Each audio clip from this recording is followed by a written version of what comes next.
Leis morais, vamos ver de que é que isto trata. Baseei-me, acima de tudo, em quê? No Livro dos Espíritos, que é uma das obras básicas de Allan Kardec da codificação e que realmente nos consegue responder aqui a todas as questões para a nossa vida. Ele é a base filosófica de toda a doutrina espírita. E, apesar de cada lei moral dar uma palestra sozinha, porque é verdade, cada lei moral era uma palestra à vontade, garantidamente só sobre uma das leis morais. No entanto, é assim, está-se a aproximar as inscrições para quê? Para o curso de Espiritismo. E, quem sabe, pensei eu, então vamos dar assim um cheirinho do que podemos aprender, do que podemos estudar, e que é também assim um aperitivo para quem tiver curiosidade de conseguir aprofundar todo esse estudo e entender melhor também o porquê, no fundo, de estarmos aqui. Ora, e quando a gente estuda um tema, a gente aprende sempre qualquer coisa. E falamos em leis morais. No fundo, o que é lei? É uma palavra de origem latina, do latim, e se formos ao dicionário, encontramos todas estas definições de lei. Ou seja, as leis que no fundo visam organizar a nossa sociedade, normas de conduta, muitas vezes jurídica, algo que vem de uma autoridade. Podemos encarar a lei também como obrigação, uma regra, uma norma, uma proposição que enuncia uma relação regular de fenómenos, e aqui já estamos a inclinar-nos mais para quê? Para as áreas da ciência, que têm tantas leis que regem o nosso universo. E também traduzem muitas vezes uma relação invariável entre variáveis. Ora, esta foi a minha primeira pesquisa e a seguir fui pesquisar, se eu vou falar de leis morais, o que é que nós conseguiremos encontrar num dicionário acerca da moral. E eu aprendi mesmo, porque para mim moral, nós tínhamos umas certas ideias, todos nós, mas quando começamos a aprofundar, é assim, eu nem sequer sabia que a moral pode ser encarada como um nome feminino e um nome masculino, que pode ter todas estas interpretações, que apresenta os dois géneros. E para mim foi uma novidade, porque eu desconhecia por completo isto, que se encararmos como nome feminino pode ser um conjunto de convicções, costumes para a conduta de um indivíduo ou de uma sociedade, conjunto de normas de conduta consideradas mais ou menos válidas. Isto é porque até na escola nós estudamos dentro do âmbito da filosofia, pertence a moral ao domínio da filosofia, é uma teoria muitas vezes normativa do dever e do bem, é um tratado sobre o bem e o mal, está relacionado também com a ética, ou seja, moral nós ouvimos sempre falar, mas também pode ser considerado, se for um nome masculino, um conjunto de funções psíquicas, conjunto de fenómenos de vida mental, por oposição à vida corporal, um estado de espírito, uma disposição, quer do indivíduo, quer uma disposição coletiva, ou seja, no fundo, a ideia de moral todos nós a temos no nosso íntimo.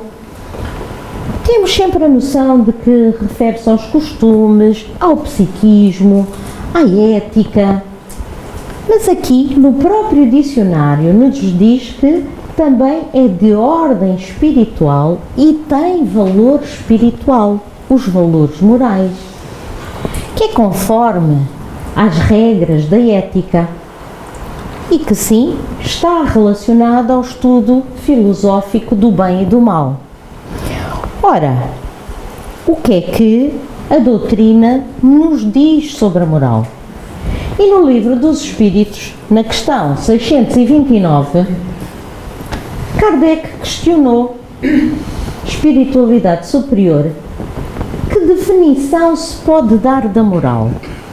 Ao que os espíritos responderam que a moral é a regra de bem proceder, isto é, a distinção entre o bem e o mal. Funda-se na observância da lei de Deus. O homem procede bem quando tudo faz em vista e pelo bem de todos, porque então cumpre a lei de Deus. Ou seja, a própria doutrina nos dá uma definição, um conceito de moral. E daí surgem então as leis morais. E vamos falar da lei divina ou natural, vamos falar da lei da duração, da lei do trabalho, da lei da reprodução, da lei da conservação e da lei da destruição. Que é, como eu disse, cada uma destas leis dava o quê? Uma palestra sozinha. Por isso, eu vou abordar, mas não vou abordar todos os pontos abordados no Livro do Espírito, porque senão a palestra não ia durar 1 hora, íamos ficar aqui 2 ou 3, se calhar, não era? Ou mais. Ou mais. Para abordar tudo isto ao pormenor. Eu vou focar-me assim nos pontos principais. E espero que suscite a curiosidade de lerem o Livro dos Espíritos para ver o que é que está lá mais, para além daquilo que eu vou interpretar, não é? Portanto, vamos começar pela lei divina ou natural, que nos vai falar exatamente entre o bem e o mal. E no fundo, nós podemos considerar que temos 3 tipos de leis. Lei divina ou natural, são leis naturais, universais. Temos as leis físicas, as leis que regulam o nosso mundo, que é o nosso mundo material, que explicam as ocorrências no universo. Temos também as leis as leis humanas, que nós sabemos que vão variando, vão variando ao longo dos tempos, as leis vão evoluindo em termos de uma sociedade, não são idênticas aqui na Europa para a África, por exemplo, para a Ásia. Cada cultura, cada sociedade acaba por ter as suas próprias leis. E temos também as leis morais, ou seja, aquelas que no fundo traduzem o quê? Um conjunto de bons costumes e que têm a ver com os procedimentos, com as ações do ser humano. Ora, tudo isto traduz-nos uma abrangência total do universo, desde os fenómenos naturais, são explicados pela nossa ciência na medida da nossa evolução, porque eu penso que muito mais ainda falta que descobrir dentro das leis naturais, que ainda nós no nosso estágio de evolução ainda não atingimos o conhecimento total. Há muitos fenómenos que nós ainda não conseguimos explicar. E aqui na ciência, é assim, eu pus ali a física, a química, a biologia, mas todas as outras, a astronomia, a geologia, etc. Qualquer ciência ainda tem muito caminho para percorrer. E depois temos também os fenómenos espirituais, que também são abordados nesta lei divina e natural. Porquê? Porque no fundo nos vão falar da relação de Deus, que Deus criou tudo aquilo tudo aquilo que nós temos à nossa disposição. Deus, infinitamente bom e justo, criou o universo, criou-nos a nós, espíritos, que estamos em processos reencarnatórios sucessivos de maneira a quê? De maneira a promover a nossa evolução. Nós homens, nós que começámos pelo simples princípio espiritual e que fomos passando pelos diferentes reinos até chegar ao estado em que nos encontramos atualmente. Mas todos os outros reinos continuam quê? Presentes. E esta relação entre a criação de Deus, esta relação de todos os seres vivos, princípio espiritual, energia com Deus, também pertence a um conjunto vasto de fenómenos espirituais que são também explicados de certa forma por esta lei. É uma lei natural e, por ser uma lei natural, qualquer um que não a consiga seguir ou que não a consiga cumprir acaba por trazer para si próprio o quê? Um certo grau de infelicidade. É uma lei que é consequência da presença de Deus e, sendo consequência e provindo de Deus, é uma lei que é eterna, é imutável ao longo do tempo, no espaço. Ao contrário das leis humanas, que são quê? Que são variáveis, vão mudando, vão se adaptando, vão evoluindo. As leis naturais e de Deus são eternas e imutáveis. E são aplicadas, como eu já fiz uma breve referência, a cada mundo, de acordo com a evolução dos espíritos que os habitam. Embora a lei seja a mesma, noutros mundos mais evoluídos, ela será aplicada de maneira quê? De maneira diferente. Num mundo mais primitivo, a lei continua a ser universal e imutável, mas é aplicada de acordo com a evolução do conjunto de seres que a habitam. Ou seja, no fundo, resumidamente, como é que podemos distinguir bem de mal? O bem é sempre o cumprimento de quê? Da lei divina. Enquanto que o mal tem a ver com o quê? Com o não cumprimento dessa lei divina. E que lá está, esse cumprimento, não cumprimento, acarreta depois uma série de consequências, que é logo o que diz naquela primeira frase: é infeliz o que dela se afasta, não por desconhecê-la, mas por não a quê? Por não a cumprir. Portanto, em termos da lei natural ou divina, no fundo, estes serão o quê? Os pontos principais. Temos também a lei de adoração. Ora, em que é que consiste esta lei? O que é que ela nos vai trazer? É assim, todos nós, mas todos, sem exceção, mesmo que inconscientemente, todos nós temos aquele sentimento de que existe o quê? Um princípio criador, algo supremo. Ou seja, a ideia de Deus vem na nossa consciência. Deus que rege quê? Todo o universo e todas as suas criaturas. Portanto, sempre que nós tivermos esse reconhecimento e elevarmos o nosso pensamento a Deus, ao nosso Criador, estamos no fundo a caracterizar o quê? A adoração, que é uma lei natural. Porque é algo que provém de quê? Provém do nosso íntimo. É um sentimento inato que se pode manifestar de diferentes formas e, indiscutivelmente, uma ferramenta que todos nós temos e que às vezes não usamos da melhor maneira é, sem dúvida, o quê? A prece. Nós nunca estamos sós. A prece é algo que está sempre quê? Ao nosso alcance.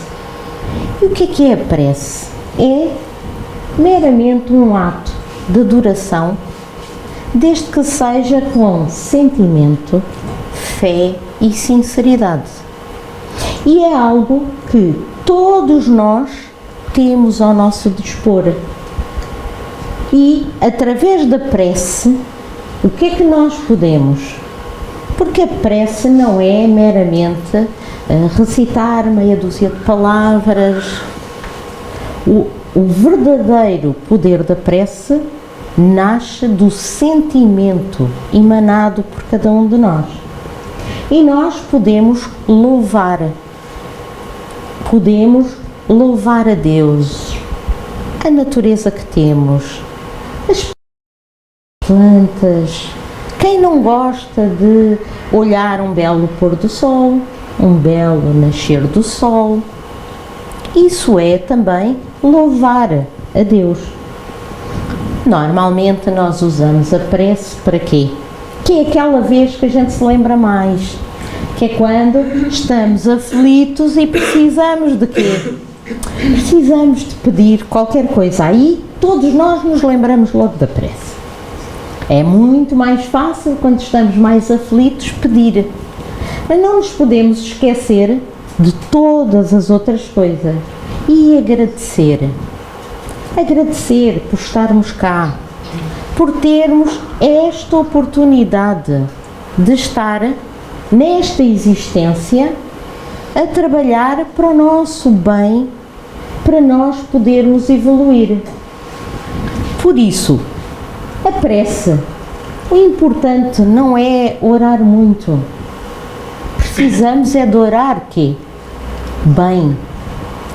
E precisamos de orar bem com o verdadeiro sentimento, fazendo a nossa ligação a Deus. Essa prece, ela pode ser individual, podemos estar recolhidos e ser uma prece individual, como pode ser uma prece quê? Coletiva, em conjunto, um conjunto de pessoas com o mesmo sentimento. Porquê? Porque lembrem-se logo no início, quando nós falamos de moral, falamos da moral individual, nós como indivíduo, como espírito, mas também falamos do nosso papel numa sociedade, num coletivo. Porque se cada um de nós evoluir, estamos a promover a evolução de quê? De toda a sociedade como um todo. E se todos evoluirmos, mais facilmente nós vamos chegar aos mundos felizes. Daqui a muitos milhões de anos, mas pronto. Por isso, muitas vezes, e também nesta parte do Livro dos Espíritos, na terceira parte, também aborda duas temáticas.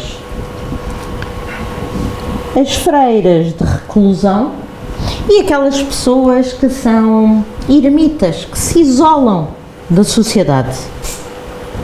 Há ainda nos nossos dias aquelas ordens religiosas que se afastam da sociedade e vivem em reclusão. E há aquela foto de um eremita que está isolado e é mais do que atual, aceitou ser vacinado para a Covid, estava há 20 anos isolado numa gruta. Portanto, é a chamada vida contemplativa. E será que isto é algo de tão positivo? Não esquecer o nosso papel na sociedade. Nós somos seres sociais, espíritos sociais. Daí que no Livro dos Espíritos também nos digam que este tipo de vivências, que são escolhas de cada um, acabam por ser vidas que inúteis. Tivemos uma oportunidade de vir nesta reencarnação aprender algo, evoluir, porque aprendemos a lidar com os outros, no contacto com os outros. É assim que nós vamos limando as nossas arestas e as nossas imperfeições. E no fundo, quem se refugia no isolamento acaba por ser um desperdício. Porquê? Porque na realidade não faz bem nem faz mal. Mas é como se ficasse quê? Estagnado, sem evoluir. E nem ele próprio. Nem é ele próprio. Porque não evolui. Pois, no fundo, toda esta lei da duração aborda todas estas temáticas, inclusive os tipos da duração. Há aqueles que sentem necessidade de quê? De exteriorizar essa prece, essa adoração. Quantas vezes nós vemos as pessoas naquela postura, mostram, não é? Mas há algum problema em exteriorizar essa adoração? Voltamos ao que eu já disse no início. O que é realmente importante? O sentimento. Se o sentimento for verdadeiro, a pessoa pode exteriorizar, não tem qualquer problema.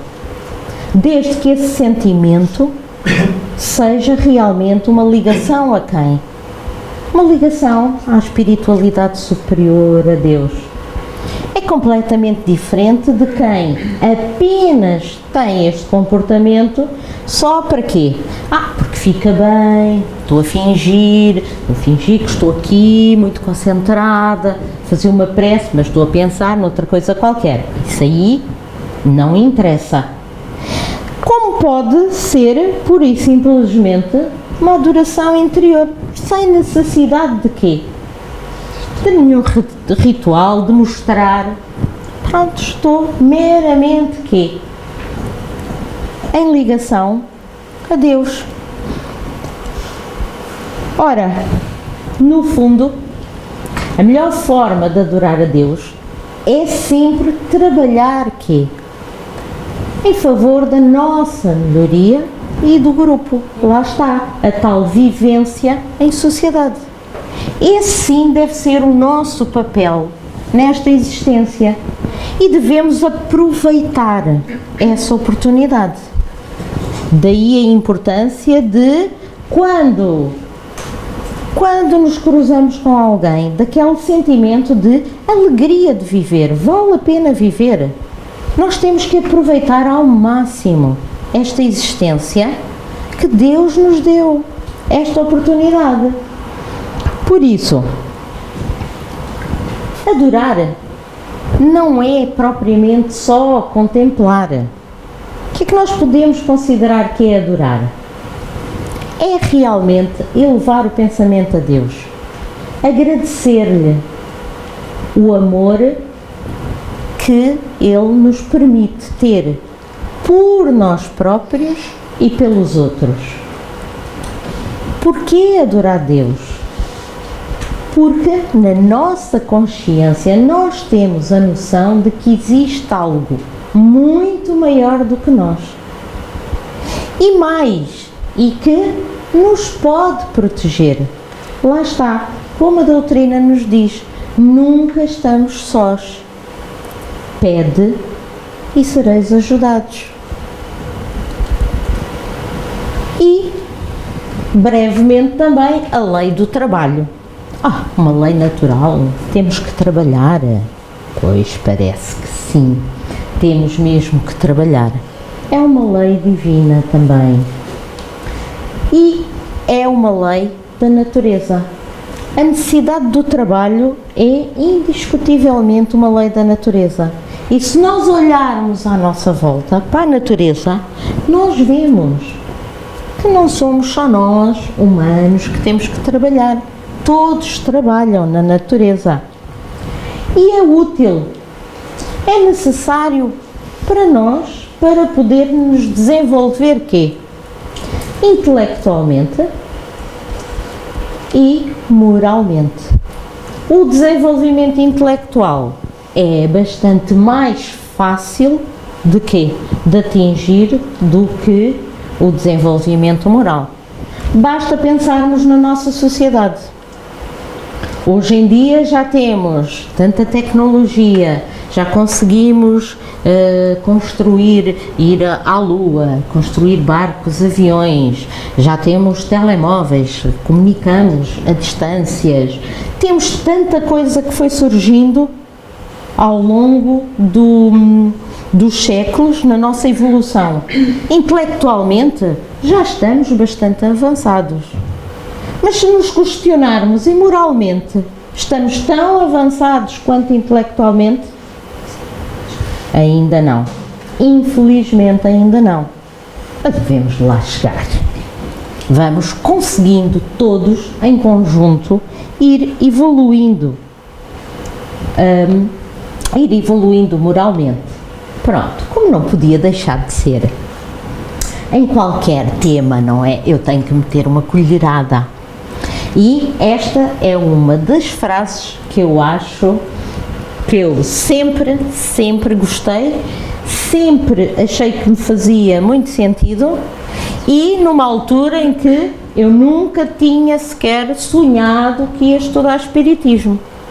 E continua a ser uma das minhas frases de eleição.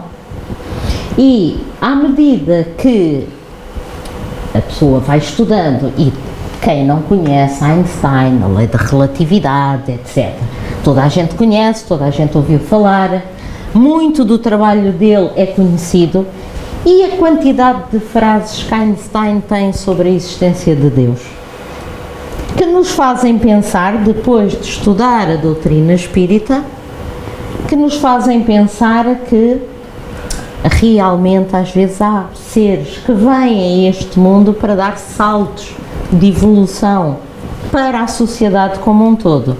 E sem dúvida Einstein tem uma quantidade de frases fantásticas sobre, e não só Einstein, uma série de outros cientistas que a pessoa teve o contacto com eles apenas da parte da vertente da ciência e que têm dissertações fantásticas sobre a existência de algo superior, de Deus, que eles não conseguem explicar à luz da ciência. E esta, eu pensei, para a lei do trabalho, eu acho que é fantástica, não é? O único lugar onde o sucesso vem antes do trabalho é mesmo no dicionário. E é. Alcançar o sucesso sem trabalho não é possível. Por isso, no trabalho, temos diferentes tipos de trabalho. Temos trabalhos físicos e temos também trabalhos intelectuais. Qualquer um deles necessário, qualquer um deles válido, qualquer um deles essencial no nosso dia a dia. Mas também no Livro dos Espíritos, ao falarem-nos do trabalho, também nos falam de quê? Do limite do trabalho, do repouso. Porquê? Porque, no fundo, reparar as energias físicas é essencial para a nossa existência. Libertar-nos daquele trabalho rotineiro é essencial, é o repouso que nos vai permitir exercer a nossa criatividade, ter ideias novas, fazer coisas diferentes. E isso consegue-se nos momentos de repouso e de lazer. Portanto, também ali nos diz que sim, temos que trabalhar, mas também temos que quê? Também temos que repousar para dar asas ao nosso ser espiritual. Abusos em termos de trabalho.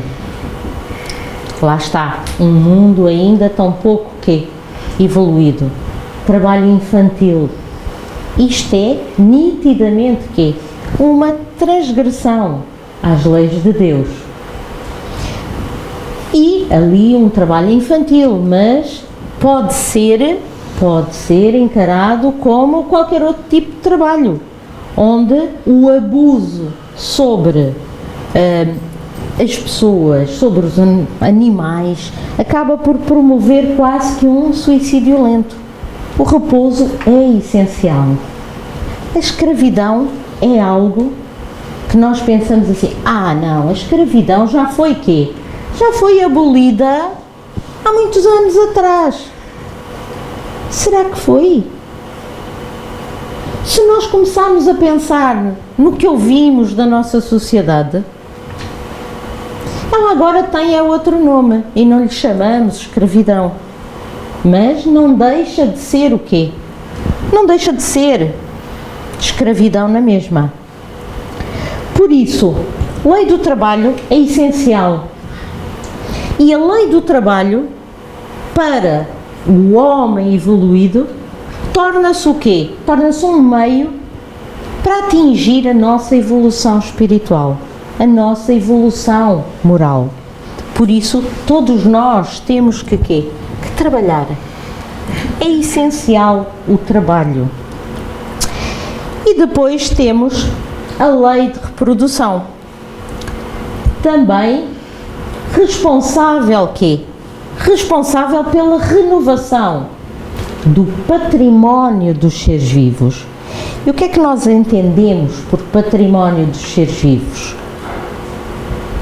Conjunto de bens culturais, materiais, espirituais.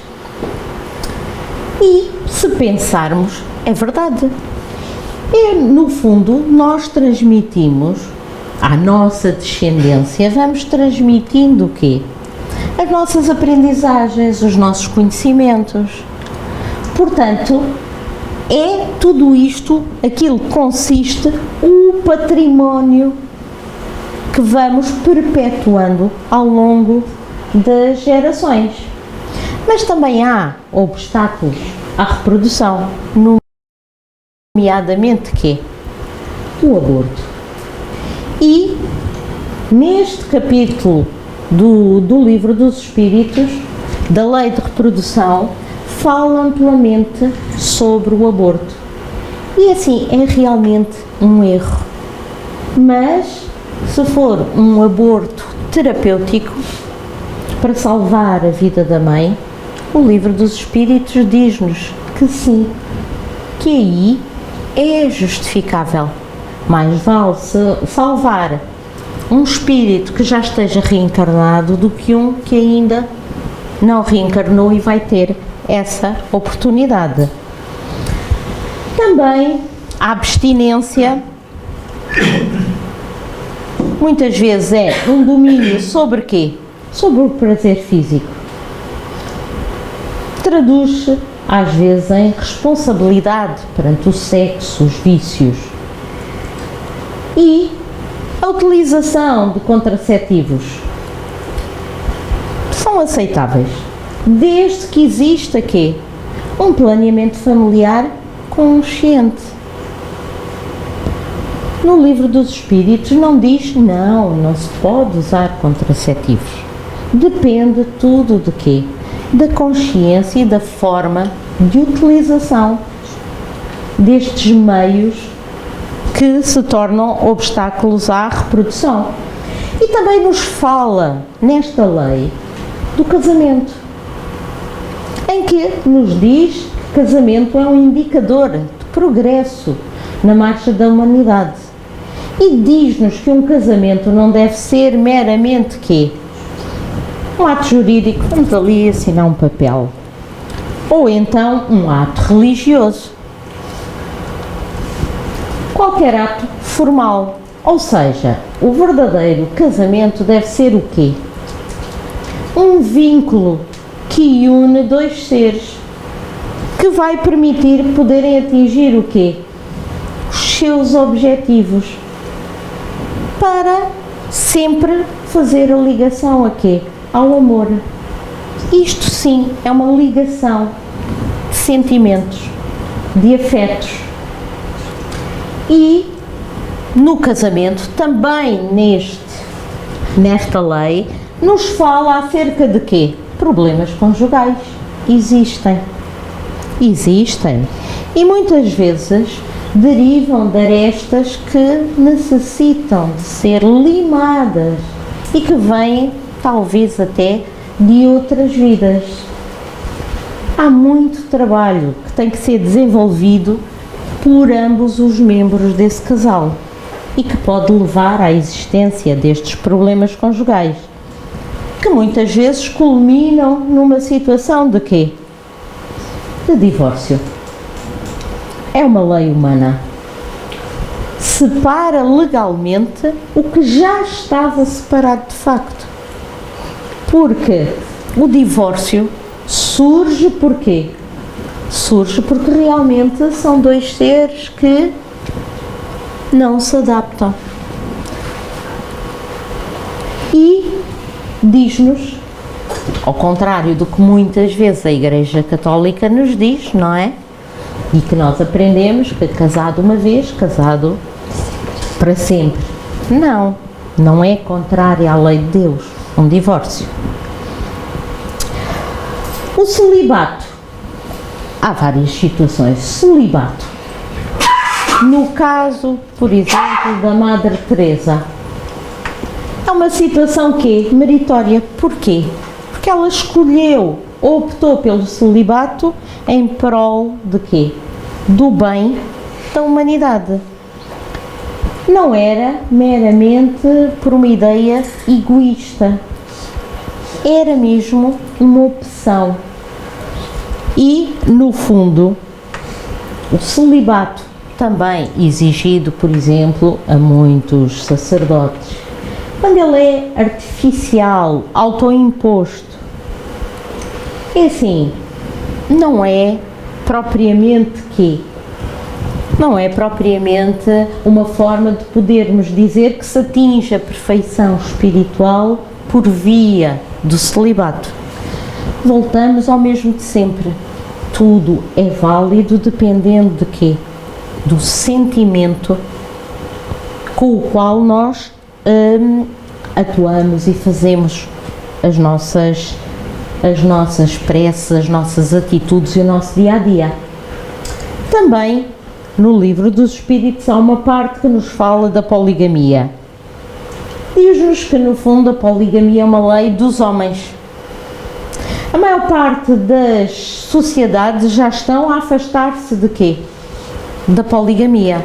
Portanto, se não vingou, se não ficou como uma base da sociedade em quase todos os povos, é porque realmente não será o quê? Não será esse o caminho da evolução do ser humano. Ainda existe, nós sabemos que sim, mas normalmente existem sociedades que nós aqui na Europa consideramos que mais atrasadas. Considera-se que a abolição destas leis humanas acabará por ser quê? Um progresso de toda a sociedade. A lei de conservação. Todos nós temos a lei de conservação em nós. É o chamado instinto de quê?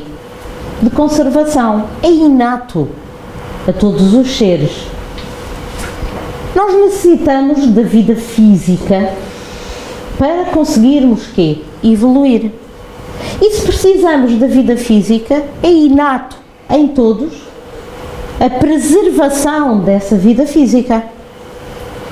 Por isso, é assim, nós podemos aproveitar-nos dos bens terrenos porque temos necessidades para manter o nosso corpo físico, a nossa parte material. Ainda não somos suficientemente evoluídos para podermos quê? Para podermos ter uma existência já não tão na matéria. E essas necessidades materiais, e assim, são essenciais. Nós temos que nos alimentar para promover o nosso bem-estar físico. Só que não podemos apenas focar-nos no nosso bem-estar físico. Também temos que atender a quê? Ao nosso bem-estar espiritual.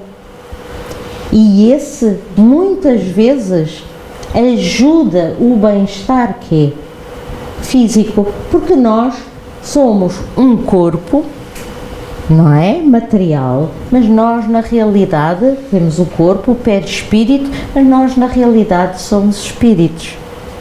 Por isso o nosso bem-estar espiritual acaba por ser essencial e é do equilíbrio na nossa vivência que nós vamos ganhar, vamos conseguir.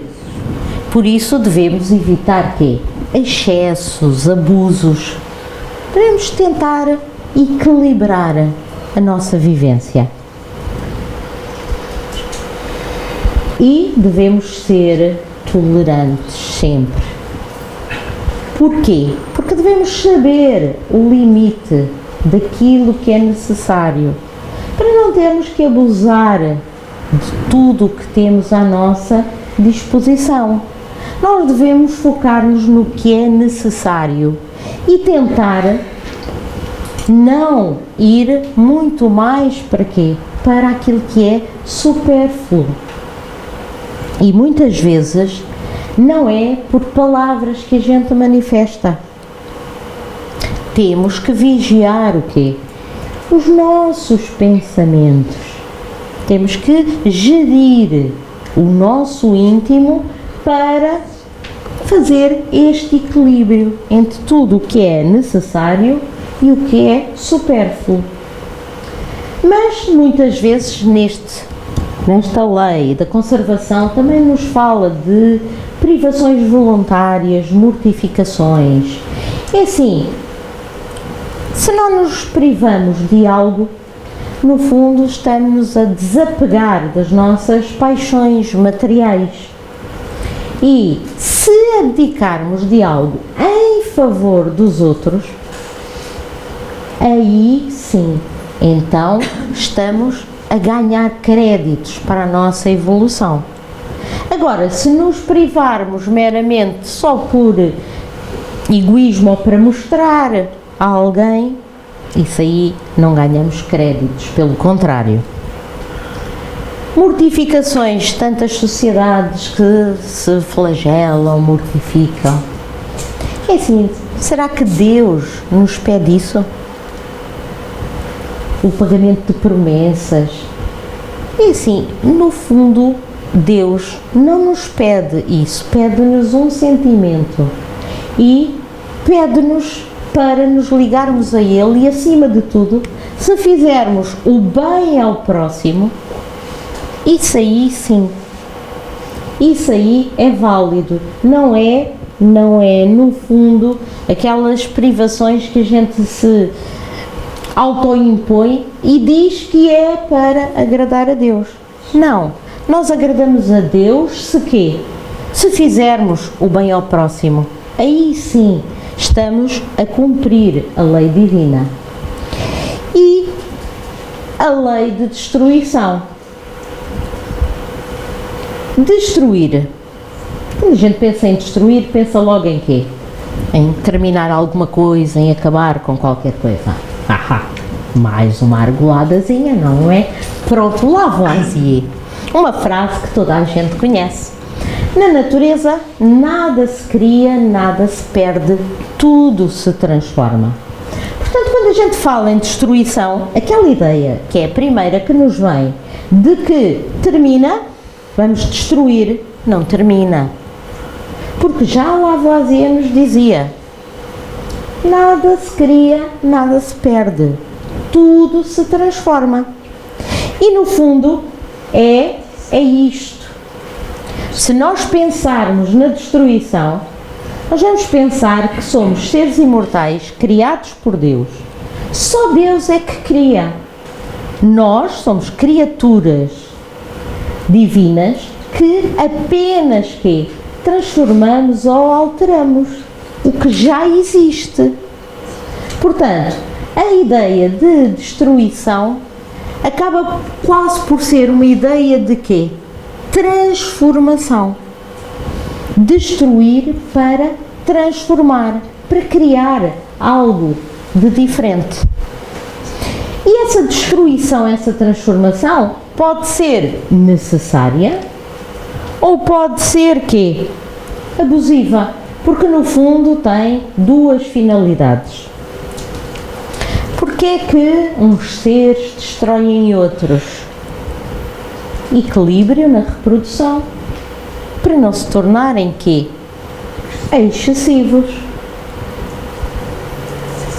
Utilização de quê? Dos despojos, das carcaças, etc. para a alimentação. Destrói? Não. Está a fazer um bem porque é para a alimentação de outros seres vivos. Nós matamos animais para comermos. Estamos a destruir? Não, também estamos a prover ao nosso corpo material, estamos a controlar o excesso de espécies, acaba por ser uma destruição que é considerada aqui necessária à própria existência. Abusiva. Já temos destruições abusivas se destruirmos pelo mero prazer de quê? De destruir.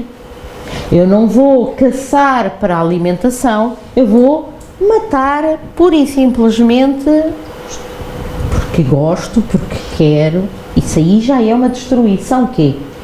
Abusiva. A garante da vida, a necessária e a abusiva, quando destrói a vida. Eu dei-vos o exemplo da caça, temos o exemplo da pesca de lazer, temos a destruição das florestas. E tudo isso nos tem que fazer pensar. Porquê? Porque a doutrina ensina-nos que nós vimos diversas vezes.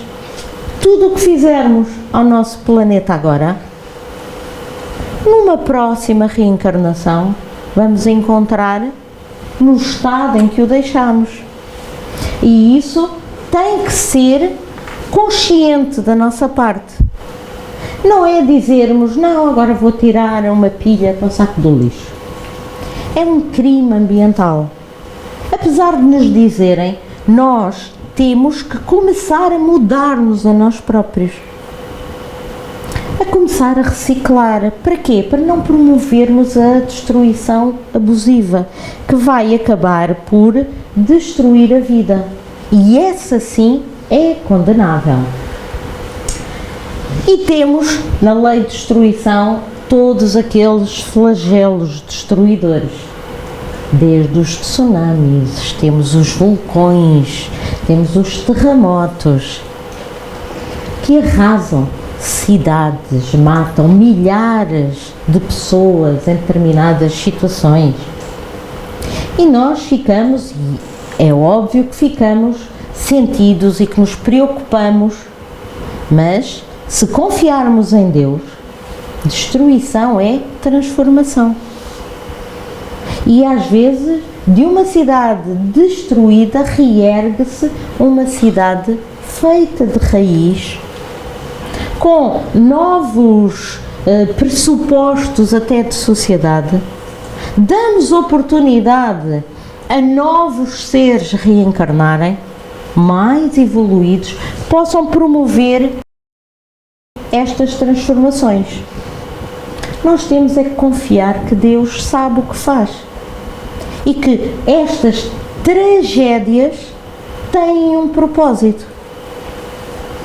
E não são só tragédias a nível de terremotos, a própria Covid foi uma tragédia. Quem sabe, para dar oportunidade a reencarnarem no nosso planeta espíritos que mais evoluídos, que possam vir mudar a sociedade. Tudo isto, Deus tem um desígnio que nós não conhecemos, de tão pequeninos que somos. Muitas destas tragédias até podem ser causadas pelo nosso comportamento enquanto sociedade. Mas, em vez de as encararmos com desespero, vamos encará-las como aceleração do progresso da humanidade, como uma oportunidade de crescimento de todos enquanto sociedade. E óbvio que qualquer um destes fenómenos, destes flagelos naturais, causam sofrimento. É garantido, os grandes incêndios, tudo isto causa sofrimento, mas há de ter um propósito maior. E esse propósito é garantidamente para a nossa evolução. As guerras, tema tão atual hoje em dia, que no fundo traduz ainda o nosso baixo grau evolutivo.